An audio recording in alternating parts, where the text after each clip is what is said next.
Oh, the girl that came out and said that I've been called a cougar, she's 33 years old.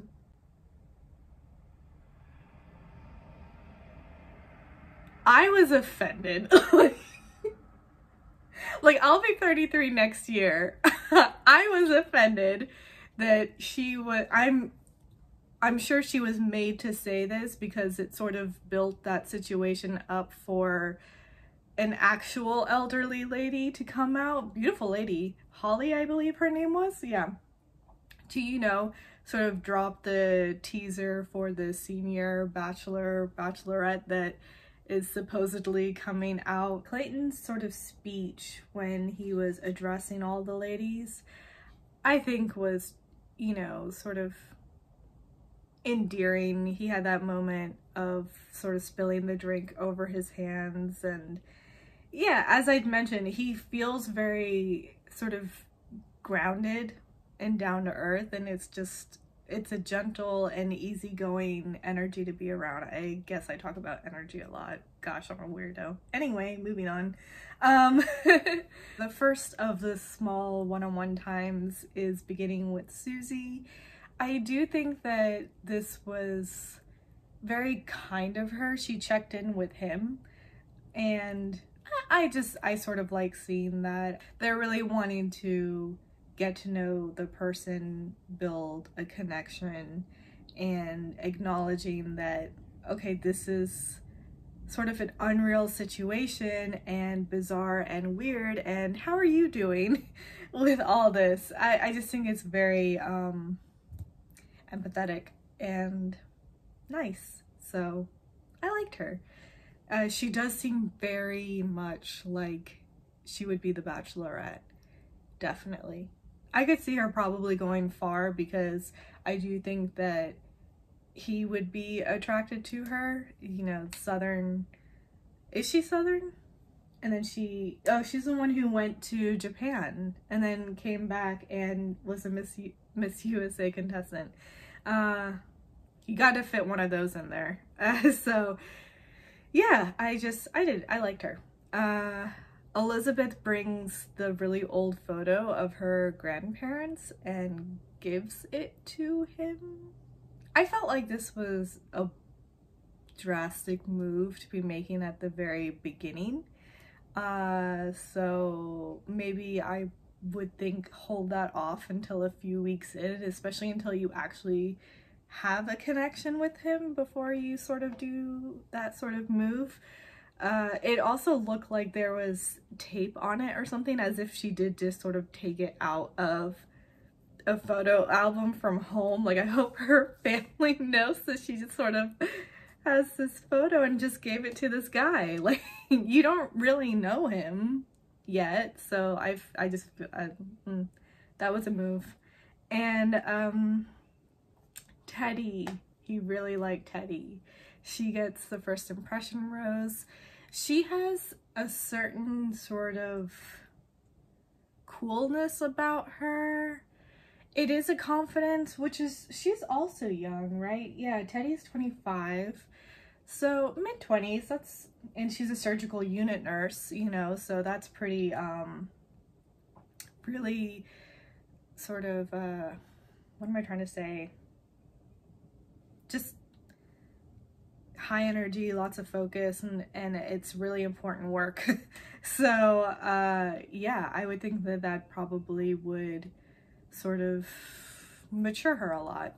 And it's not just like an elevated sort of, I mean, it has a little bit of that, but it's also just very easygoing and approachable and just lighthearted and fun. And I liked her energy. I really liked Teddy. And Clayton really liked her, so awesome. I'm excited to see her and that connection moving forward. He actually seemed to, I think I'm just going to get into that, is sort of the people that I feel he might be leaning towards would probably be Susie, Rachel. She was the flight instructor. They had a really good one-on-one time. It was light and flirtatious and very back and forth bantery, a little teasing, but also getting to know each other. And then he like made the joke about, oh, you can fly and then we can jump out. Wait, nope, that wouldn't work. So that was really funny. Yeah, anyway, they had a really nice moment over there. And so I think Rachel is one that's she's probably in the final 3 along with Teddy. Let's see, Sarah, she was the first from the limo. They also showed that clip after the episode of them smashing the printer. Girl's got an arm on her. Like, I would watch out. But, you know, I think there might be something over there just because of just, if you follow, like, things about the Bachelor, elements are sort of like first out of the limo, someone to sort of keep an eye on, and showing up in those like later little clips maybe, and she showed up in the preview a little bit. So I also think he might be leaning a little bit to Mara. I don't know, she might be someone that sort of comes out of left field. And Gabby seems to show up in the preview quite a bit. I don't know about Gabby. I liked her home package. She was talking about how she's sort of really goofy, and she reminded me a little bit about Crystal because she has this whispery type voice that's her talking voice. So Crystal's in the beginning wasn't actually how she talked. It was something that she sort of put on. I don't know if that's the case for Gabby or not. But I do see little moments of her being goofy, especially at the rose ceremony. She sort of reached for the rose before he even offered it to her. So, you know, that was sort of cute and funny. But I still don't know about her. She's one that I think I'm going to keep my eye on a little bit because I wonder if she might verge a little bit villain. And maybe not full-on villain, but somewhat manipulative. I don't know why. I'm getting some sort of vibe from her. I'm sure she's a great person. I feel really bad talking about this like this, but this is sort of what The Bachelor does to you, I guess. So yeah, Gabby, Teddy. Oh, and maybe the girl from Germany. Crap. Who was the one from Germany? Or is it Eliza? Yeah, because she had the eating of, I'm guessing it's a bratwurst since she's from Germany. Yeah, there were a few of those types of entrances. I'm not into the dirty joke entrances, but that's just me. Maybe I'm just a Debbie Downer over there. Okay, let me just go into that a little bit.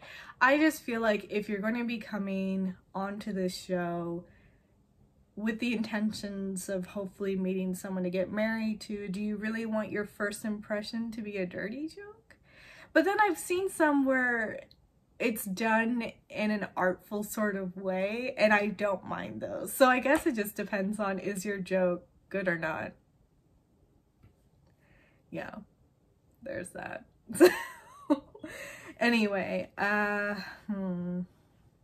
anything else to sort of talk about? Because I did sort of hop around a little bit. Oh, Claire! Oh my god! So, Claire, I thought she was hilarious. I mean, she was drunk. The first time I heard her speaking, my head sort of tilted, and the longer she talked, I was like, oh yeah, this girl's drunk. Which is like, don't they have drink regulations now? How did that even happen? But anyway, so Claire, I can't even get the words out. I don't know if she, you know how sometimes where you're way far past in your drinking and you're hyper aware of that, but you also, because you're in an inebriated state, can't really like police yourself or control yourself in how you say things or what you do, and sometimes you say and do things knowing that this is coming off as like bad or like I'm sloshed or you know, whatever, but you also can't just stop yourself from doing that because you are inebriated. Like I felt that for her. I felt like she was, when she had her one-on-one time and she took him to her little like tailgating sort of situation, I feel like she was trying to be super, super cool and just like whatever, and anything you say doesn't faze me, like take it or leave it sort of energy. And then Mara came to interrupt and Claire didn't like that. And so I do feel that she sort of was overly talking about how she didn't like him and all of this kind of stuff to appear just unaffected, I guess. Like, I do feel like it's a bit of trying to put up a front. And I think the alcohol got the better of her on the first night. Again, don't know how that happens because apparently they're supposed to be only allowed, I think, 2 in an hour. But I guess if you're not really eating and you're having 2 in an hour, that might, you know. So yeah, I do feel that she probably wasn't feeling Clayton, and I don't think that that's anything to harp on. It's so funny though, because as she's talking, all the girls are like, not like Clayton. What? Blasphemous. Like, they had this energy like, no. You can't be here and not like Clayton. It was very like mob mentality sort of thing. I mean, like, not everyone is gonna like this certain type of guy. I do feel that she was asked if she was going to talk to Clayton and she said no, and at that point I was sort of like, oh, come on girl, if you're not feeling him, then leave. You're at that point you're obviously staying for the hope of Instagram followers or what have you. But I do love that there was just, she said no, should I? And there was a resounding yes from all the ladies. The whole situation was just really funny. So but poor girl, like, that's, yeah, that happened. Let's see. Don't think I really have anything else to say. I do believe that might be it. That was week 1 of The Bachelor. I'm excited to see the rest of the season. They are going to be traveling again. I'm ready to see the sights and add places to my bucket list because I have an ever-growing long list of places that I want to visit because this world is so vast and so beautiful. And I was an architecture student, so I want to see it for the nature and for the architectural beauty. So yeah, excited to see that, excited to see how these connections develop and grow, and there seems to be a lot of cattiness between the girls, of course. I feel like after last season where everyone was, for the most part, very chill and mature and handle situations really like respectfully and well, I think that this is going to be an opposite to that, so it'll be amusing to see. I do feel that this is going to be a fun season in that respect, but I do hope that Clayton figures out and finds his love, because I know that it's probably going to be a crazy journey and there's going to be a lot of tears, it looks like, and it's going to be hard, but hopefully it ends out well. I am hoping for that. So yeah.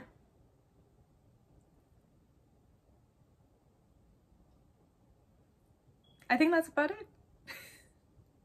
Thanks for watching, and I'll see you next week. Toodles!